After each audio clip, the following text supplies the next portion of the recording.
Yes, finally, that worked. Okay, Totally unexpected today. Like 10 minutes of trying to get on live, but that's okay.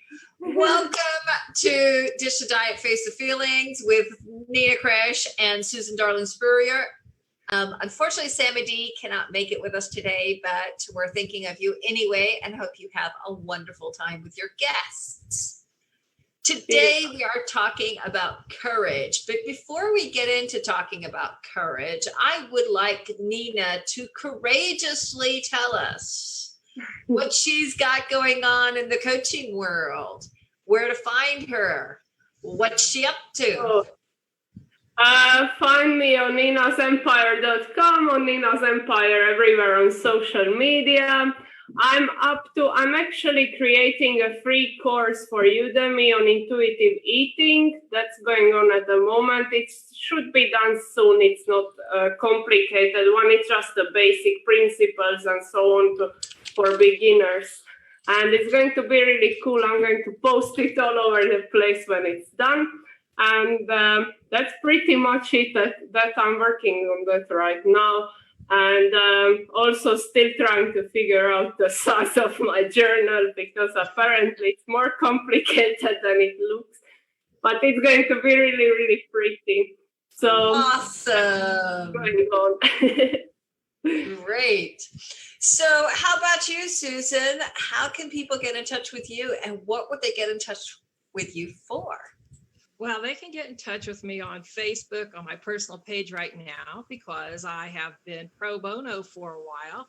Well, for 10 years, I have been mentoring, and more recently, life coaching. That kind of fell in with the mentoring.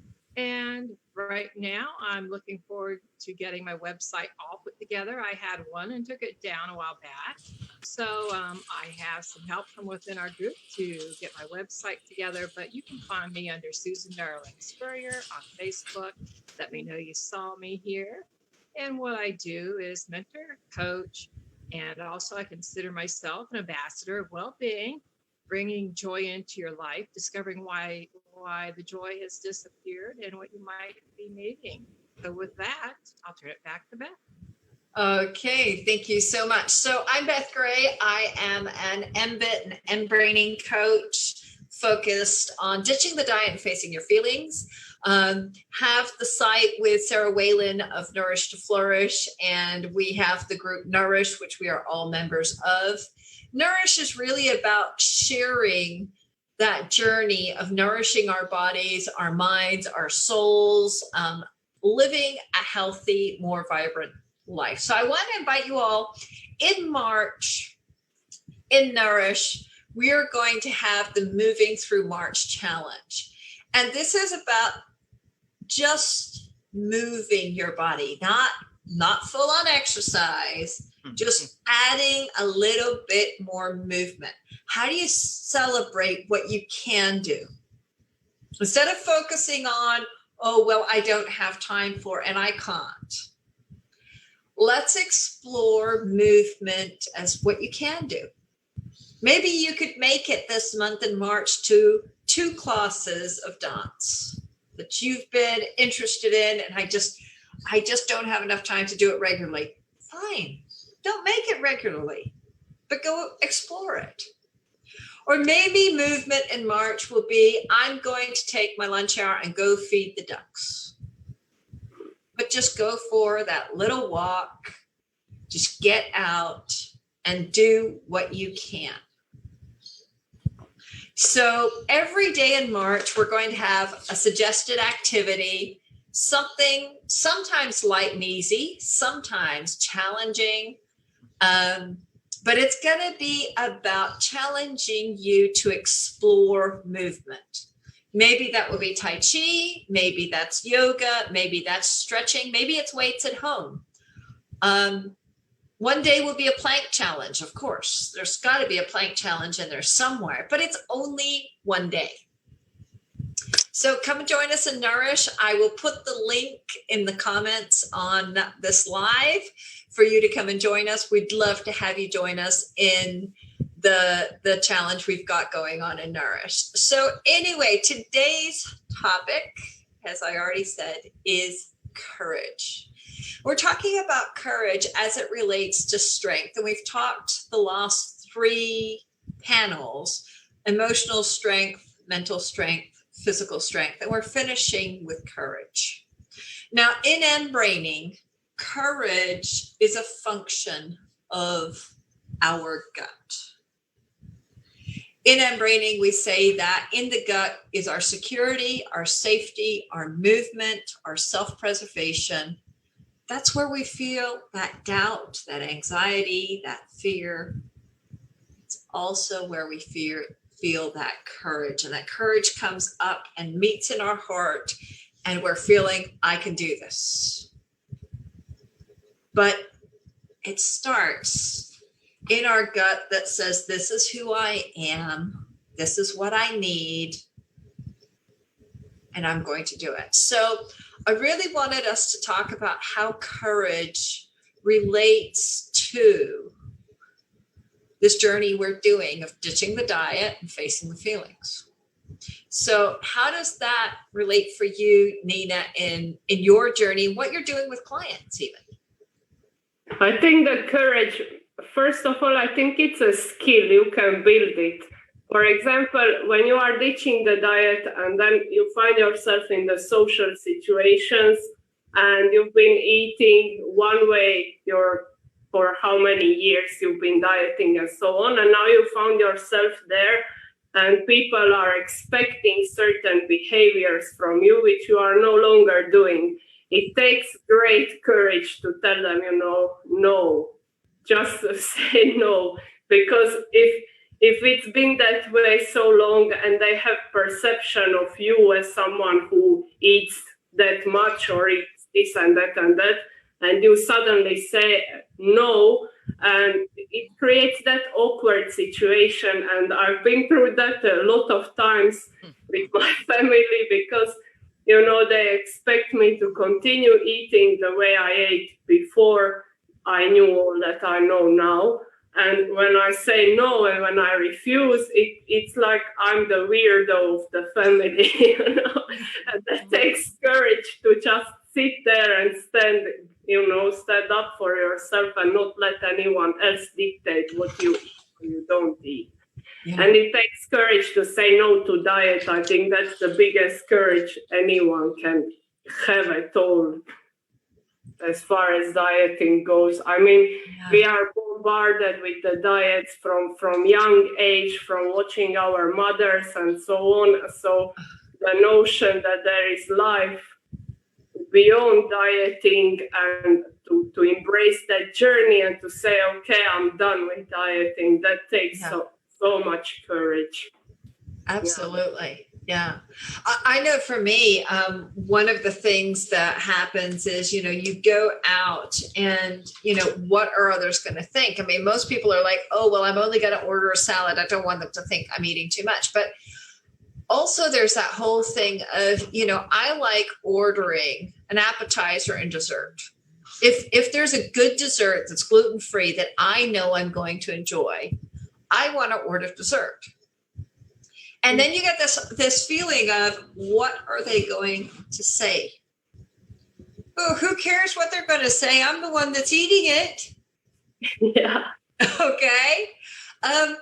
And so I've come to step into this power of, I am going to listen to my body and I'm going to stop eating when I reach my bliss point, not when I'm full. When I reach my bliss point, I'm going to stop eating. And I know that means there's no room in my stomach for a main. Or if I do have the main, that's the only thing I'm going to have. There's definitely not room for the appetizer or the dessert. And so I make my eating choices when I go out with friends to a restaurant about, what do I really want to enjoy? Because food is about enjoying it. And so, it's not about feeling that guilt of what are they going to say. And I will literally go through and find something that I am looking for, the texture, the taste, that thing of, am I really going to enjoy this? Once you've chosen that way and you know that, It's, oh, if you want to sit there and judge because look what she's ordered, that's fine. But me, I'm going to enjoy my food. And I'm going to stop at bliss point. I'm going to stop not when, oh my God, I've had too much. That also takes courage. Yeah. And also it's the courage of being able to say, if you really enjoy something, can I have a doggy bag? Because I want to take this home and I want to finish it later. Okay. And it's that knowing of, this is my body. This is how I want to feel. And I don't want to feel tired, foggy brained because I ate too much.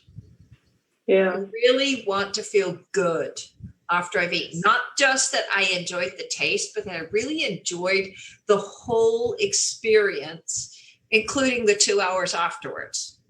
Exactly.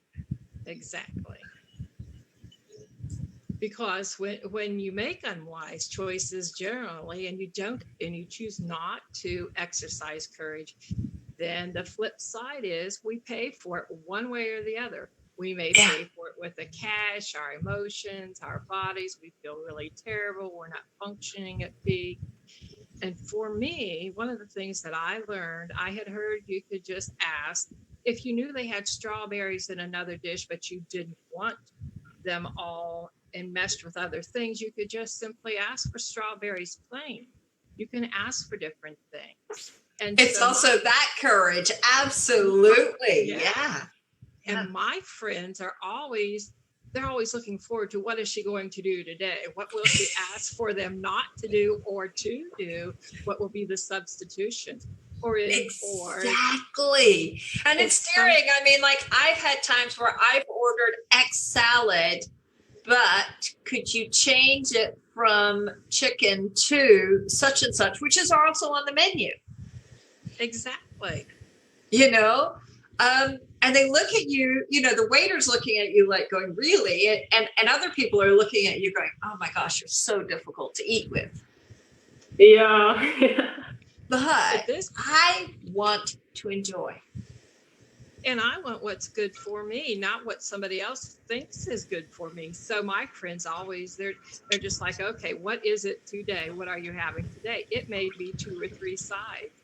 It could be, as you say, the appetizer and the dessert, or having the courage, not anymore, but the first several times I did it was to ask a friend to share. Oh, absolutely. Yes. Or a main. I'm very comfortable with that now. But at first it was like, well, I don't know how this will work. They'll think I'm cheap. No, it's not about not spending money. It really is about what is good for me or what is good for us. Yeah. And I've noticed it rubs off on my friends. They now have like enough courage to ask for what it is they really want, not the cheese, not the croutons, or add extra tomato or add whatever. Yeah. Yeah. It rubs off on folks. That's a good thing. Yeah. And I mean, I was talking to a client a few weeks ago, and she said the hardest place for her to eat is her mom's house, because her mom will be like, oh, let me get you some more. Mm-hmm. And she was like, and I want my mom to smile, and I want my mom to feel appreciated. So I let her serve a second dish. Yes. That I didn't want to eat. And then I eat it, and then I feel terrible for the next 3 hours or 4 hours. And I was like, what could you do instead that would honor your body, that would be respectful of your body, but that your mom would still have that smile and feel good about? And she's like, I could ask her to show me her garden. I was like, okay. So when you've finished eating, when you've had enough, ask her if she'll show you her garden. She's going to be happy to take you outside and show you everything. Maybe it's not the most interesting thing in the world. Maybe you don't give a damn about the garden, but she does. And it's respecting yourself and still honoring the other person by saying or doing something that shows your appreciation for that person, that shows your interest. But learning to say, no, I don't want seconds. Yeah, that really takes a lot of courage now when I think, especially when eating with your family, it's the worst. Because if you spend years and years, I spent years eating foods that I no longer want to eat, and then all of them are eating one food, and then there is me, you know. And normally I would just, you know, say to myself, why are you being such a spoiled brat? Just eat what everyone else is eating and don't make this about you. But, you know, it's not about that. I deserve to enjoy my food as much as they deserve to enjoy their food. And everyone has a right to choose what they want. I don't push anyone to eat my whole grain stuff and so on. If they want to eat sugar and processed foods, they are welcome to do that. And, you know, I expect from other people to respect my choices as much as I respect theirs. And that does require courage, because it has to be learned. It's not a skill, especially if you spend, you know, 20, 30 years eating some way, and now you suddenly say no. You need to practice that no over and over again until it feels comfortable to say it at all. I want to say, Steve, that buffets at hotels are one of my favorite places to eat, because you can choose and you can put on your plate exactly what you want to try. So I would agree, Steve. Buffets give me bliss. Yes, they do. I mean, as long as it's a really good buffet where I can just go and I can pick and choose, because they have such a variety and everybody's happy. So yes, now that to me doesn't mean that I walk out of there stuffed full. No, it means that I really enjoyed that variety and that choice. So yes, Steve, thanks for that comment. Definitely love a great buffet. Absolutely. And when you reach that bliss point, there's nothing more powerful in my estimation than sitting at that table and knowing that I have reached that point of bliss, and the waiter or the server takes the plate, and I need nothing more than good conversation to continue. It is very powerful once you understand what's going on.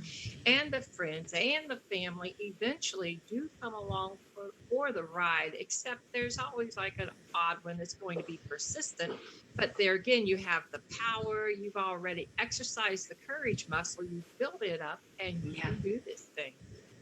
And it's a beautiful thing. And for me, it's the same even with alcohol. You know, I stopped drinking because I had problems with my gut, you know, from the celiac disease. And so for me, I spent a lot of time saying, no, I don't want to drink because I'm sick. And then I got rid of the because I'm sick. Yes. Because I didn't want to be what defined me. And so now it's like, no, I'm choosing not to drink because I feel better when I don't. Exactly. There is power in it. There is power in that. Okay. It's not I'm sick. It's because I feel better when I don't. Okay. Exactly. And it's not that I don't enjoy the drink, but I don't enjoy the day, the week after that. But I'm going to sit there and say, no, I'm not going to enjoy this, so I don't want that to be. And I think that really it's stepping into that owning of this is me and this is how I do best. And I am perfectly happy to be at a party where everybody else is drinking and I'm not, and I'm good with that. Yes, ownership is key to our lives becoming better and being the best we can be for ourselves. And when we are the best we can be for ourselves, we are best for everybody. Whether Yeah. they want to believe it or not, we're at our best. Yeah. So if somebody was coming to you, Nina, and they're asking you for coaching, for help on their size and weight. You're a nutritionist, you're also a great coach. And how do you introduce courage to them? That is a good question. Well, first of all, it takes courage also to accept your size and weight, because I don't do weight loss. That's not my thing. Yeah. So if they come with that, then I would ask them what's behind that, because weight loss is never about losing weight. So, Exactly. but It's always going into that ownership, isn't it? yeah, definitely. And it's not only about diet and food, it's about every aspect of our life. Everything comes back to us having the responsibility and being responsible and choosing to be responsible instead of trying to find excuses and other people who can fix us and situations and, anything outside of us. That's the point of courage, to be yourself, to be responsible for your situation and owning that and working through that, because working through ditching the diet and facing the feelings and intuitive eating and quitting binging, every step you need courage, because it's not comfortable, it's not something you are used to do.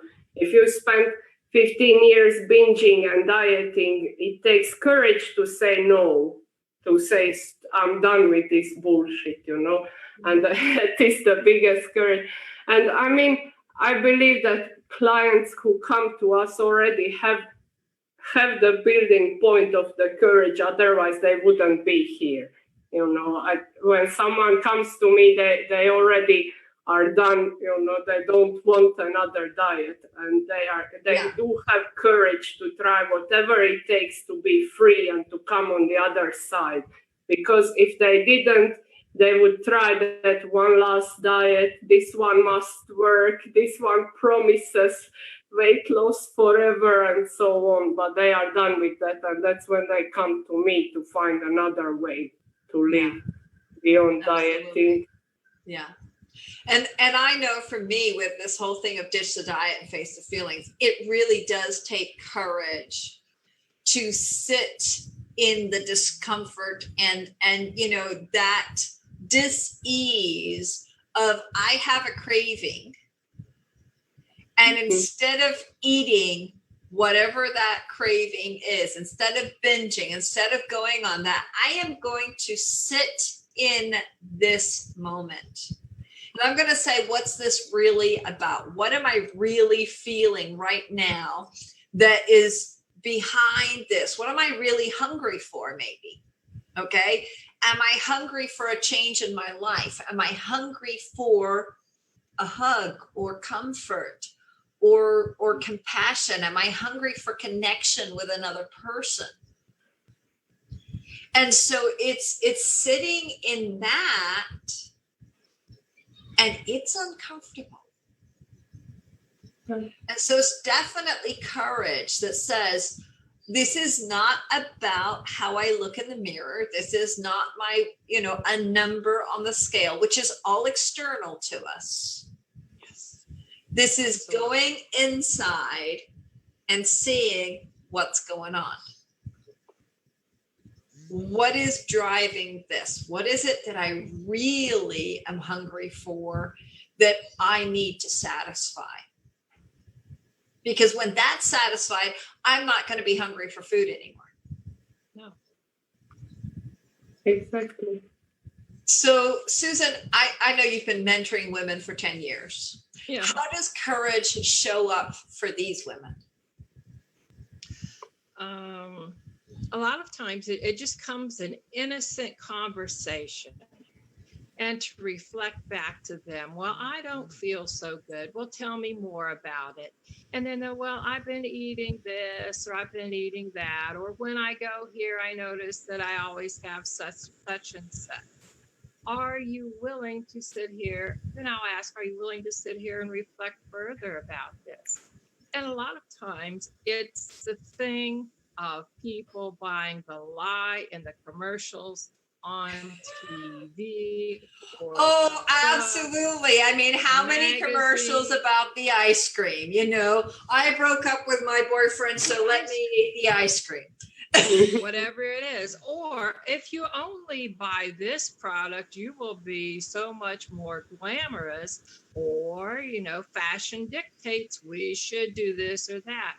And having worked in the fashion industry for a while and studying textiles and clothing and body image, part of the work that I did was to explore my own body and map different parts of my body where the discomfort was. Where do I love myself? Where do I not love myself? And it was always my stomach. Well, I had a C-section and it was, you know, this way. Oh, yeah, exactly. Right. Absolutely. Yeah. You know, so the muscles are affected. So one day I made up my mind. I love my stomach. I love my tummy because I gave birth to my daughter, who is just as precious now as she was the day she was born.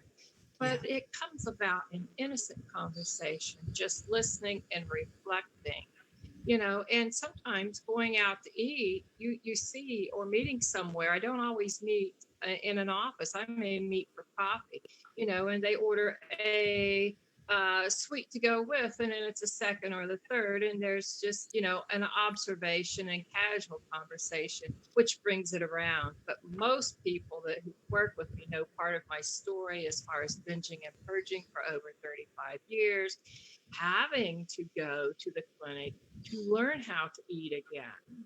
Yeah. And, you know, the studies at the university, they know about that. Typically, they have a little bit of an idea about who I am and where the courage comes from for me to really face life, the homelessness, the time in the military. There's a lot of different things that, you know, people want to know about me before I work with them, even as a mentor. You know, I share a bit about, so we have a comfort level established. And it is really surprising once the comfort level is reached, what they will pour out. But then I simply just question a little bit and let them. You just reflect back to them. Absolutely. That's all there is. Yeah. But this panel is phenomenal because the subjects are covered. You know, if you stick with it week after week, you will learn. This is a powerful place to learn, and to be in the community is powerful as well. Absolutely. So I just want to remind everybody, in Nourish for the month of March, we're going to do Moving Through March. And it's all about encouraging us all to discover movement a little bit more. And I'm really careful about not saying exercise, because exercise should be a celebration of what your body can do. Okay. It should be a mastery of your body, not somebody else's body, yours. So what we want to do in March is simply just go on an adventure of discovery of all the possible ways you might move. And hopefully in that, you'll get a better idea of what you really enjoy doing. You know, because there's no point in having an exercise program that every morning you like, oh no, I've got to go do. Okay. You really want to have something that you actually get joy from, that there is enjoyment in. I remember at, I don't know, maybe about 24, 25, I started karate for the first time. I mean, I'd done a little bit of Taekwondo when I was at, school, but then at about 24, 25, I started karate. And I remember slipping over in my own pool of sweat. Literally. I slept over in my own sweat. It was like, oh man, this is bad. But for the first 3 weeks of doing karate, I was popping Tylenol every day for the muscle pain because I'd been out of exercise for so long. I mean, I'd been doing running and stuff, but I wasn't at that level of fitness. But I loved it so much. I was training 5 and 6 days a week because I really loved it. I had found something like, I like the combat, but I really loved the katas, which is, basically the, I've lost the word in English. But basically katas are like choreography. Okay. So it's a choreographed set of moves that you're going to do, which is all fighting stances and fighting moves. But it's really about training your body, just muscle memory, repetition, so that your body automatically, after one move, is automatically the next one. But I loved that. And I couldn't get enough of it. And I have to say, I have never since then found something that I love that much. Are you going to be doing that through the march? I have to say, I've got to figure out a way. Panama's traffic is diabolical, and I live in a wonderful little community that I have everything right here except for a karate dojo. And just thinking about leaving and getting into the city traffic, training's either 7 a.m. or it's 5 p.m. And it's like, I'm not doing that traffic. Those are the worst times. I am just not doing that traffic. I mean, in Panama, some people literally commute 2 hours to work and 2 hours home again. Which it's like, no, I need to find something that's around here. I mean, like,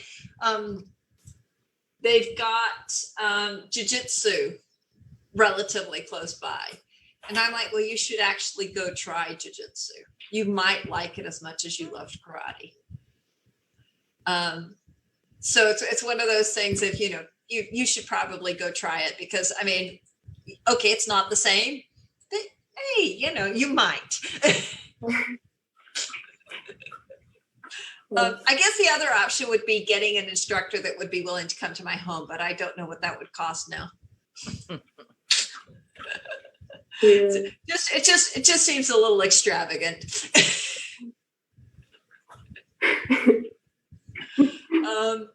But definitely, it's finding something that really, really you love. I mean, like, I have a friend that does salsa dancing, and she does it 3 days a week. And wow, that woman is fit, but she loves the dancing. So it's finding something that really celebrates who you are and what you love to do. So, come join us in Nourish, and just come on the adventure of discovering how does your body like to move and how do you celebrate your body, what it can do. And, thank you for joining us today. We hope that you have enjoyed this little discussion about courage. We'll post in the comments where you can find Nina, where you can find me, where you can find Susan. And as with everybody in Nourish, we're still offering, even in March, for those of you that are new to the group, a free coaching session for anybody that comes in new to the group. Just post that you need it, that you're looking for it, and come and join us. Thank you guys so much. Thank you.